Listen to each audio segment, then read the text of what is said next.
On February 1st, 2026, a trail of Nancy Guthrie's blood marked her own home. Her doorbell camera had been destroyed at 1:47 a.m. Inside, her vital medication, a 24-hour lifeline, sat untouched on the counter. For investigators, the countdown had begun. 13 days into the search, a Puma County Sheriff's deputy led a pool cleaning service into the backyard of the residence. The crew, from Ambiance Pool Service, had no prior history of working at that house. Meanwhile, the FBI's forensic team was still actively processing the crime scene, even as pizza orders were being delivered. A landscaper entered with equipment, while reporters simply walked up to the house, snapping photos of bloodstains still visible on the ground. This was not the only critical error made during the investigation. It wasn't even the worst. A troubling pattern of conduct began to surface. The handling of DNA, the establishment of the crime scene perimeter, and premature leaks to the media sparked outrage from retired FBI agents, former police detectives, a past Arizona Supreme Court justice, and deputies from within the department. This is an analysis of that pattern. Every fact presented originates from official records, expert testimony, and the sheriff's own on-camera statements. By the end, it will become clear that the greatest barrier to solving this case might not be her abductor. It all began at the scene. Nancy Guthrie was declared missing near noon on February 1st after she missed a church live stream with a friend. When deputies got there, the sheriff himself arrived, a move he admitted to the press was highly irregular. He stated, "You don't see the sheriff personally responding to a scene like this. Something here is profoundly wrong," he said. Homicide was brought in intentionally, not just as a precaution. The sheriff noted this was a rare step for a standard missing persons report. From the start, they knew this was dire. Blood stained the porch and driveway. The security camera was ripped out at 1:47 a.m. Nancy's medicine was left behind. The sheriff confirmed on camera that without it, she could die in 24 hours. From their arrival, a deadly clock was ticking. I need to clarify a fundamental concept of crime scene investigation that many might not know. It's called Locard's exchange principle. This concept, over 100 years old, is the bedrock of every modern criminal case across the globe. The principle dictates that every interaction leaves behind evidence. Anyone entering a location leaves something: skin, hair, clothing, fibers, dirt, and carries something away. This is an immutable physical law. For a crime scene, the implication is simple. Each unauthorized person who enters the area after the event contaminates it. Their DNA co-mingles with the suspects. Their footprints cover the perpetrators. Their fibers fall where the suspects were. Every new layer of contamination obscures the truth that forensics is trying to uncover. In court, a defense lawyer only has to argue that the scene was so contaminated that the physical evidence is unreliable. This is the reason crime scenes are sealed. It is the purpose of access logs. It is why you log every individual who breaches that perimeter. At Nancy Guthrie's house, this is what transpired. The property was not properly secured to keep the public out. News reporters walked right onto the property, photographing the blood on the porch. The sheriff would later confirm that blood was Nancy's. Sergeant Aaron Cross, head of the Puma County Deputies Union, called it unprofessional in the New York Post. "This reflects poorly on our department," he said, "when the press is just walking through, contaminating everything."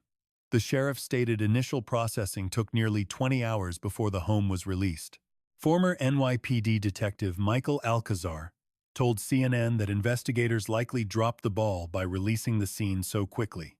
But releasing the property was just the start of a contamination crisis that spiraled daily. Forensic death investigator Joe Scott Morgan, the host of Body Bags, a professional who works on complex death cases with medical examiners, cataloged the chaos that ensued after the scene was released. Journalists roamed the area.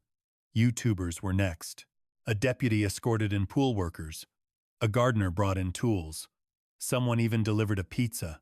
A home health aide came by. Morgan noted a complete lack of a gatekeeper. He claimed the scene was clear.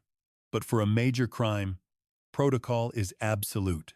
You lock down the entire property, not just the house, and establish a command post One guard at the perimeter, with a single job. Log every person who crosses the tape. Not the sheriff, not the chief, nobody. That's how you build a chain of custody that won't break. But none of that happened here. And the fallout is very real. Morgan says it created a problem no lab can fix. They have no way to prove where the collected DNA originated. Every person on that property left their own biological signature: skin, hair, fibers, their shoe prints mixing with the suspects. That key DNA sample, Morgan warns, could belong to the pool guy. Then, the FBI found something everyone else missed: a roof-mounted camera. In a case that hinged entirely on a single doorbell video, a second camera was sitting on the roof, completely unprocessed during the initial sweep. The FBI had to call in Google engineers just to attempt a data recovery. The sheriff later admitted to the Associated Press he released the home too soon. Then there's the DNA, where the story fractures. The evidence wasn't sent to the FBI's world-class lab at Quantico, but to a private facility in Florida. You need to grasp the significance of Quantico. The FBI's lab at Quantico is one of the most advanced forensic centers on the planet. It has dedicated rapid processing teams specifically for kidnapping cases. Because in a kidnapping, time is the one variable that decides if a victim comes home alive. The sheriff told NBC News the Florida lab could take weeks, months, or even a year to process the DNA. His words: "The best-case scenario, weeks, is long gone. The worst case means results in February 2027, a full year after Nancy vanished. In 12 months, surveillance footage is overwritten. Witness memories decay. People move away. Digital evidence corrupts. Cell records become inaccessible. With every month that passes, the entire web of evidence just falls apart. This is why Quantico's speed is a necessity, not a choice. And the delay created another, deeper problem. A glove was found 2 miles from the home, containing an unknown male's DNA profile. The FBI confirms it. The sheriff denies it. That profile was run through CODIS, the national database with over 19 million offenders. No match. This means the man who wore it had never had his DNA taken for a crime. But the DNA isn't a dead end. It means it's time for investigative genetic genealogy, the same tech that unmasked the Golden State Killer and led to the Idaho murder suspect. According to DNA expert C.C. Moore, the lead genealogist at Parabon Nanolabs, told the Today Show the kidnapper should be extremely concerned. But that technique demands a usable DNA profile. And each week the Florida lab wastes on mixed samples is a week. That profile isn't being created, isn't being uploaded to GED Match, and isn't being checked against millions of public profiles. The clock isn't just ticking on the case, it's ticking on the science. When asked why he chose Florida over Quantico, the sheriff said the lab had the evidence from day one. He said he didn't want the evidence split between 2 different labs. His logic: this lab has this, that lab has that. But a far bigger issue with the DNA was about to explode. On February 14th, the story changed. An FBI official revealed to News Nation that the sheriff was blocking access to key evidence, including a glove from inside the house. That very same day, the sheriff went on Fox News and said, "We never took a glove out of that house. We have no glove." He insisted, "We never had a glove in that house. We never found a glove on that property." The FBI was talking about a glove found inside the home. The sheriff, on national television, denied it even existed. One of those statements is true, the other is not. And when the public's trust is on the line, that isn't just a discrepancy. It's a crack in the very foundation of the investigation. On Fox News, former Arizona Supreme Court Justice Andrew Gould addressed the evidence handling. He stated the sheriff made mistakes that actively impeded the investigation. Impeded. That was the word from the state's highest court. Not complicated, but impeded. Now, let me show you where the contradictions begin to pile up. The glove and DNA are just the start. On February 16th, the sheriff officially cleared the entire Guthrie family as suspects. He told 13 News, "Not one person in that family is a suspect." He ordered people to knock it off, calling the Guthries victims and any other suggestion cruel. Yet, 11 days earlier, During a press conference broadcast on Fox News, the sheriff had a different answer when asked about family involvement, saying, "Everybody is still a suspect." He explained, "That's simply how law enforcement thinks." He used the word everybody. And all the while, his detectives kept returning to Nancy Guthrie and Tomaso Chion's residence. They collected mail with gloved hands, bagging it as evidence, searching a property miles from the crime. You cannot publicly exonerate a family, while your own detectives treat them like active suspects. So which is it? Is the family cleared or are they not? Either your detectives are wasting resources on a dead end, or the public clearance was a lie. Both statements cannot be true. This points to a larger, structural problem within the investigation. Sergeant Cross openly stated the FBI should have taken the lead within days. He called the FBI the world's premier agency for kidnappings. They had more resources, more agents, and the sheriff's department should have been supporting them. For the FBI to take command, they need an invitation or a federal crime. The Guthries never publicly made that request, and local law enforcement didn't offer. The sheriff, holding an 11-year grudge against the FBI you'll hear about soon, wasn't extending that offer. He claimed it would be crazy to think he'd deny the FBI anything. But there's a vast difference between not saying no and actually handing over control, and that's exactly what sources described: cooperation, but without any transfer of authority. The FBI gave resources and tech, but the sheriff's department controlled all key decisions. On February 23rd, these internal fractures exploded into the national media. 4 major networks, ABC, CBS, NBC, and CNN, broke the story. Their sources confirmed the masked figure had been at the victim's door on prior occasions. One FBI photo shows the suspect armed and wearing a backpack. Another image shows a similar person there, but without the gear. 4 networks, 1 story. The sheriff's department issued a statement dismissing the reports as purely speculative. 4 of the biggest news organizations on the planet don't invent the same story from phantom sources. That is not something that happens in the real world. What does happen is that investigators leak the truth, and leadership later denies it publicly. The outcome is a case where the public can't find the truth because the investigators can't agree on it. Retired FBI agent James Gagliano pinpointed this exact problem on Fox News. He pointed out that the sheriff was giving separate interviews, each with a slightly different narrative. He said information was released in bursts, then retracted. Things were stated incorrectly. He concluded it was no way to manage communications in a major case. Instead of holding structured press conferences for everyone, the sheriff granted one-on-one interviews to outlets from Fox News to the BBC. Each interview presented a different version of the facts, leaving the public to sort through the chaos. This may have been the single greatest failure of the investigation's first 30 days. Nancy's pacemaker was a lifeline that broadcast a silent, digital pulse. Then, at 2:28 a.m. on February 1st, it went dead. She was gone. Weeks later, news broke. The FBI had a ghost hunter, a helicopter with a Bluetooth sniffer.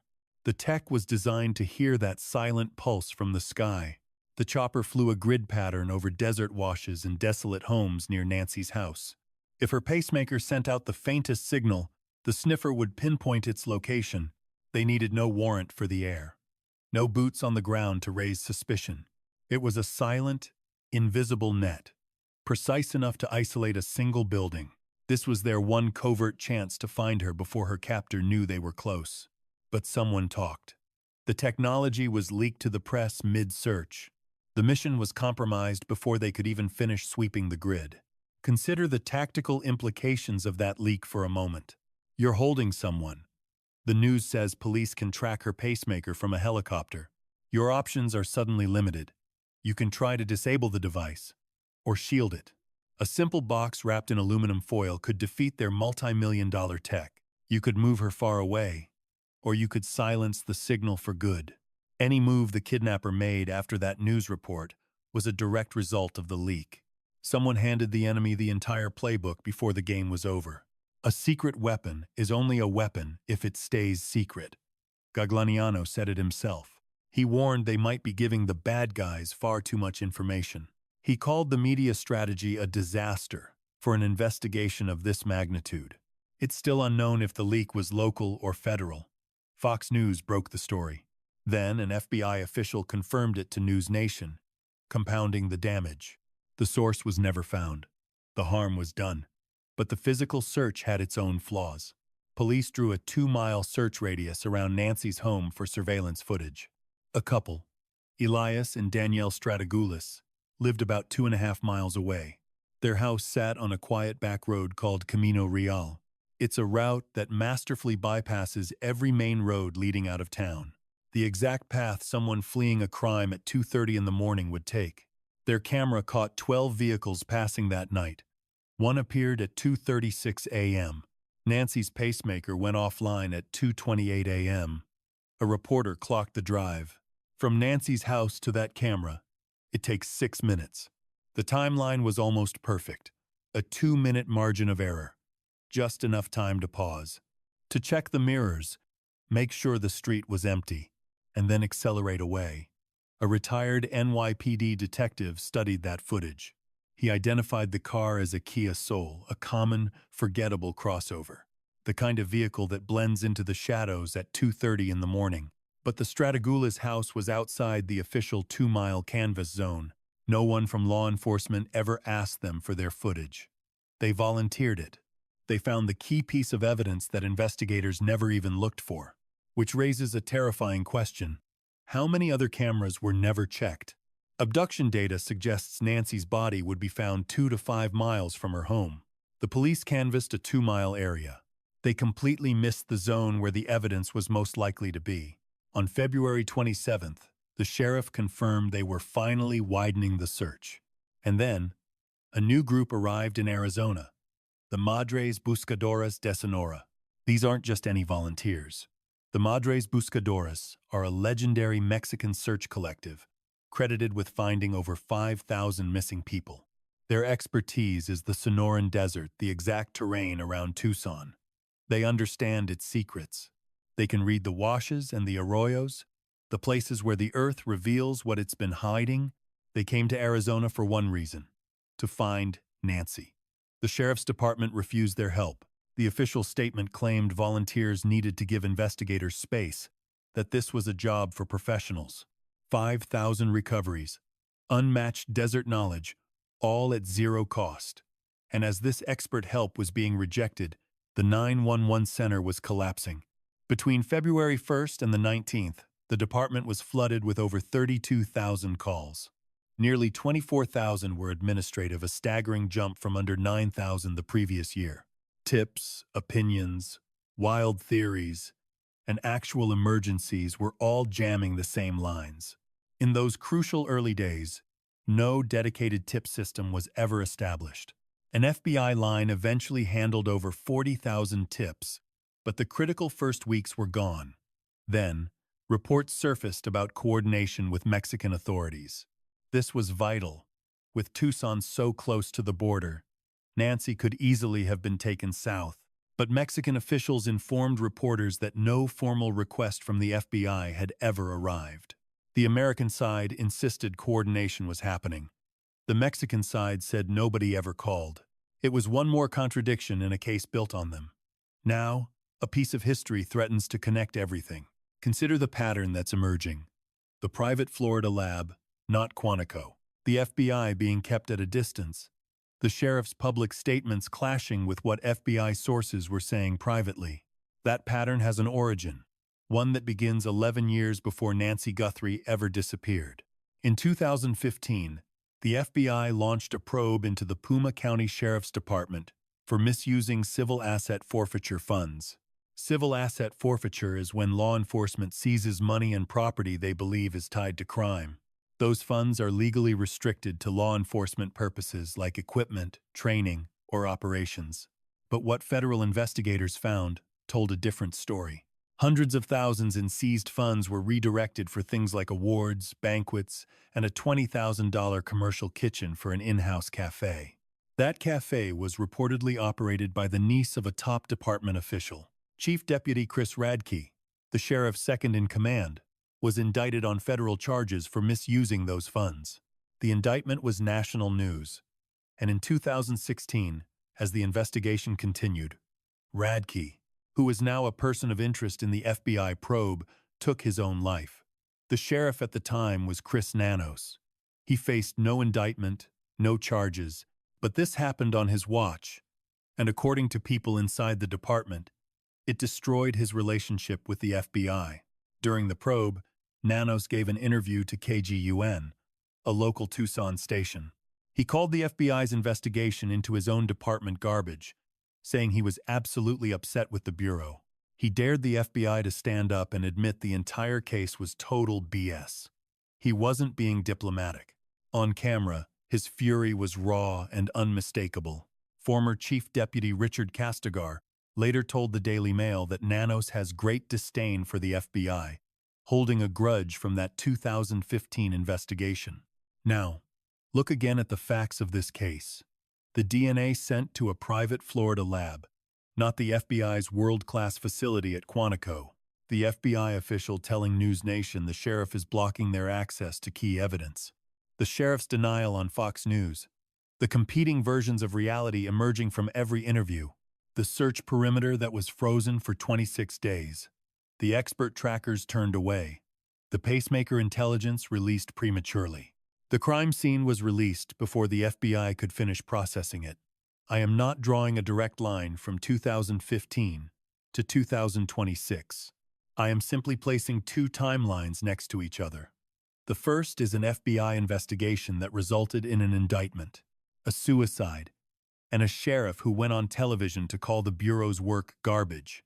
The second is a kidnapping investigation where that same sheriff made a series of decisions that, according to his own deputies, his own former colleagues, a former Arizona Supreme Court justice and retired FBI agents, all say impeded the search for a missing woman. You can decide for yourself if those two timelines are connected. That's your right. But the people who were inside that building believe they already know the answer. Before Nancy Guthrie even vanished, 98% of the Puma County Sheriff's deputies had already voted no confidence in Chris Nanos. 85 out of 86. The union head, Cross, called it an ego trip. An inside source claimed the sheriff was turning a critical case into a media spectacle. According to former Chief Deputy Richard Carmona, all the detectives, the deputies, everyone, is focused on the mission. We are simply appalled by the utter failure of leadership at the very top. Robin Drake, a retired FBI special agent from the Behavioral Analysis Program, proposed a theory that might explain it all. He believes Nanos is an unintentional noise black hole, absorbing all the media, focus, and controversy, keeping the press fixated on him instead of the evidence. By design or by accident, the result is the same. The sheriff has become the headline, and while the story revolves around the sheriff, his contradictions, his interviews, his choices, it ignores the DNA, the video footage, the suspect, and Nancy herself. Drake also suggested the 98% vote of no confidence means investigators are likely withholding information from their own boss. If detectives know that whatever they tell Nanos might be leaked to a reporter tomorrow morning, potentially twisted, poorly timed, or denied in a different interview, they protect the case by controlling what he knows. The sheriff then speaks publicly from a place of ignorance. His statements are outdated or simply false.